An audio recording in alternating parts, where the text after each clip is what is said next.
Hey guys, what's up and welcome to a new Tesla update video. So let's talk about the market today. Ladies and gentlemen, today is quite a wild day. Tesla up almost 8% on the day after it feels like pretty much non-stop red.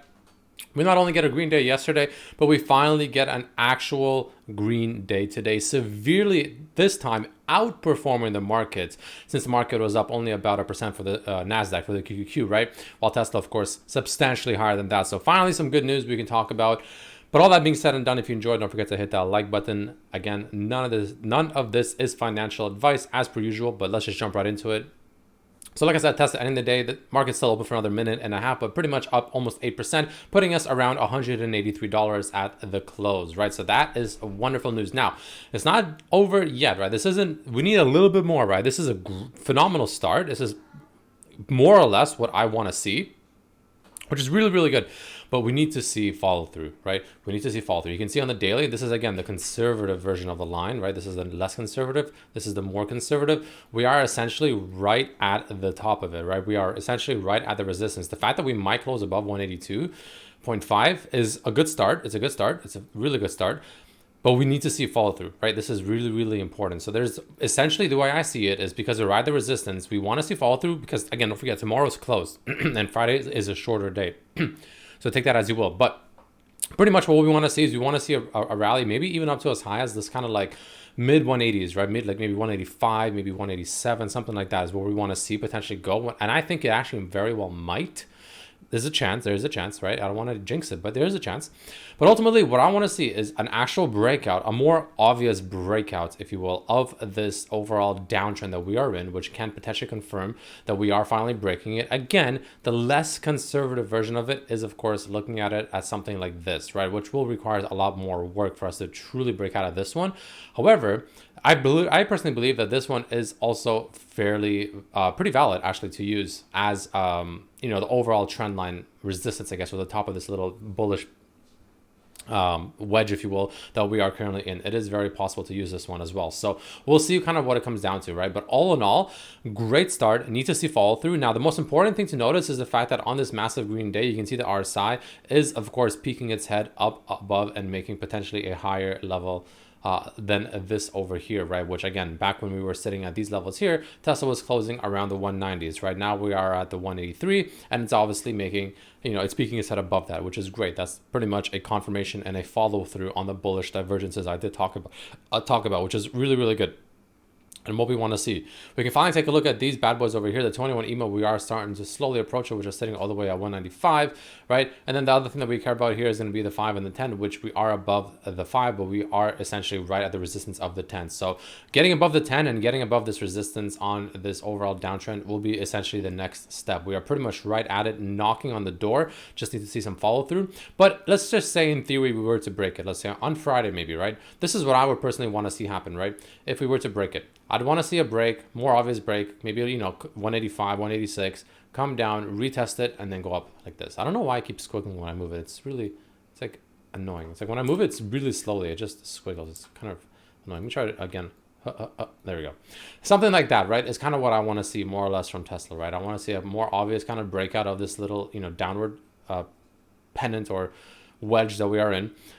And I want to see it to come down, retest, the breakout successfully to confirm that this is a bullish breakout, and then overall we can finally maybe get our rally, right? That's kind of what I want to see happen. Now again, don't count your eggs before they hatch, the saying, right? And the main reason I say that is because even though Tesla's actually looking like it's ready to reverse, and it's honestly not looking too shabby, truly not looking too shabby whatsoever. We'll need to see how far Friday goes, but definitely a good start to potential overall reversal here. The issue is the fact that SPY and QQQ are at a point where it's kind of getting a little bit suspicious. And I say that because even though I do think these guys can potentially rally a little bit higher, like I think SPY can easily go up to 405 to even 410, which can help Tesla. But the point is the fact that these guys are almost at a pretty heavy resistance to where I personally believe it can fall pretty aggressively from there, right? We'll see, of course, what happens, but that's kind of what I'm currently expecting, right? So I'm personally waiting for SPY to get to 405 to 410, and I'm personally going to be entering some hedges, some puts as hedges, because I do believe it's going to get rejected pretty severely there. But, the question is, of course, and I've said this before, if SPY, let's say, comes up to these levels, right? Let's say it comes up to this resistance overall and then gets rejected and then ultimately breaks out to the south side, like what happens to Tesla, right?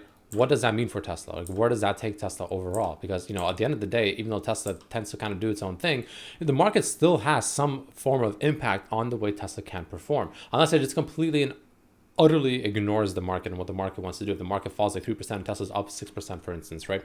It's possible. It is possible. Tesla has been doing that to the downside while the market was going up. Tesla was going down. The reverse, of course, is obviously very possible. The issue is it going to happen? That is the main question to me at the very moment. But all in all, guys, as I see it right at this very moment, beautiful start to this overall breakdown, potential breakdown.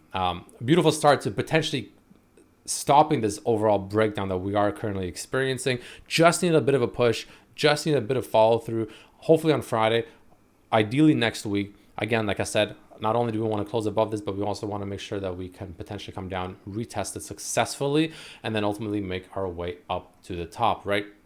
So now you can wonder, like, okay, well, how high can this potentially go, right? In my opinion, the overall swing, this is where it gets a little bit hard for me, and this is where I'm still kind of personally learning myself. But in terms of, the Fibonacci, you go from the swing high to the swing low, right? Essentially, in this case. So in this case, would you argue that this right here is a swing high at 237, or would you argue that this is the current swing high at 200?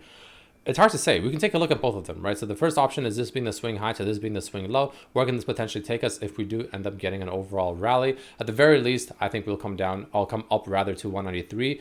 I'll be surprised if we don't very least touch 200. Assuming this, of course, is the swing high. But if you want to take this level over here as a swing high from the recent bear flag that we broke out of, well, it's a lot less obvious, right? And you can see we're already at the 0.5, which is the 183 level, which also coincides with, of course, the 10-day moving average and this overall potential resistance on this downward channel. So we're at a pretty interesting spot, guys. We're at a very interesting spot. I'm personally feeling pretty decent still, right? I did sell calls for this Friday on my smaller account more aggressively, but if it ends up filling, that's fine because I'm selling at a profit. My main account, of course, is still ultimately underwater, so I'm selling calls at much safer calls where I don't want it to actually fill.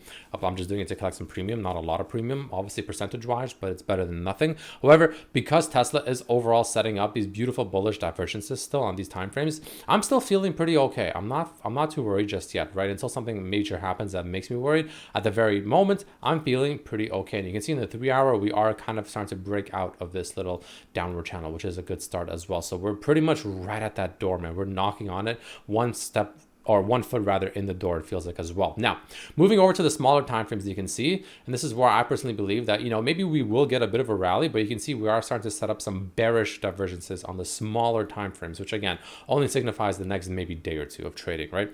But on the 15-minute, the 30-minute, that's like the next day to maybe 3 at most, right? Is what I personally use this for. But you can see very obviously in the 15-minute chart, we are setting up a bearish divergence as the stock is making higher highs over here. We are making lower highs on the RSI. Right, so that's a bearish divergence, of course, which tells me that this doesn't mean that we have to plummet right here and right now, but there is a chance that we go a little bit higher, probably continue just making this bearish divergence, and then ultimately probably make a swing to the downside.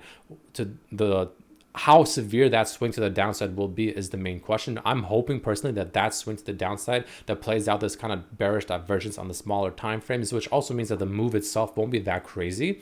But I'm hoping that this move on the smaller time frames of this bearish divergence will be essentially that retest that I talked about, where we can still potentially go a little bit higher, maybe even as high as 187, ultimately make that bearish divergence still a thing, and then finally play it out, probably come down to overall maybe like 180 or something like that, which will play out the smaller time frame bearish divergence, which also will coincide with the potential retest of this overall breakout on this downward